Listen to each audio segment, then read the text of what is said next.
Kuma muthenya wa ira hira Lilang'at na andu angi 10 a bamiri yao marathie na mbere kwamukira motungata ma urigitani thibitari-ini uyu wa Kapkatet thutha wa iria ria Mursik na riria mahuthagira o muthenya kumagaruruka na gutuika thumu. Kuringana nake, kwa ihinda riri no marathie na mbere kurigitwo moruru maria marari namo na no marathie na mbere kuhwiririkira kuona amwe aria mararehetwo thibitari-ini uyu muthenya wa ira matireiguaga. Juzi tu jioni tukakunywa maziwa mara kidogo kufika saa 8 ya usiku hivi tukaanza kuahirisha kutapika mpaka jana morning tukaletwa hapa. Sikia mwili iko mbaya, lakini hata watoto saa hii wanakonjeka. Sisi tuko familia 14 tumekuja hapa, wote wako na hiyo shida ya tumbo, wanakonjeka tena. Itura-ini ria Kapkatet aikari matire marathirwo ni kimako guku nacio nyumba imwe cigitigwo citari andu kuona kuri andu a bamiri imwe marahutirio ni mutino uyu na riu mari thibitari.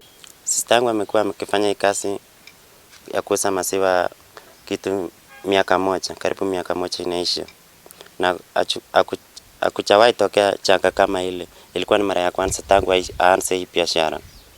Sasa ni sisi tu, mimi na sistangu ndo tumesalia kwa sababu hatutumiangi mala, tunatumianga tu fresh. Maziwa mala huwa tunachukua kwa hiyo duka. Maybe tunaweza chukua mara 2 kwa wiki ama mara 3. Huwa tunachukua kwa hiyo duka tu. Na sijui tu venye hii shida ilitokea.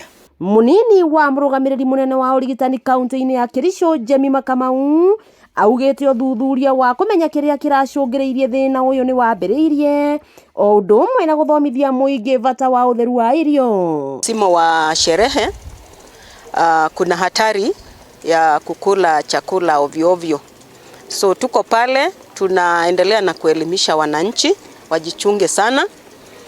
Ujue kama ni maziwa unanunua kwa nani. Mutino ota uyu ni wahanikire gicigo-ini kia ubuge gia Soin Sigowet miaka 2 mihituku kuria andu 30 magumirwo ni thina ota uyu. Wakiigua kama huagunyira niguo ngururirie na nguthererie tondu gaka ni kanya kohoro kuma Metumi Ndigimaguru Ngirung'a cia kaunti ya Kericho. Ritwa riakwa ni Sarah Wambui wa Mwangi.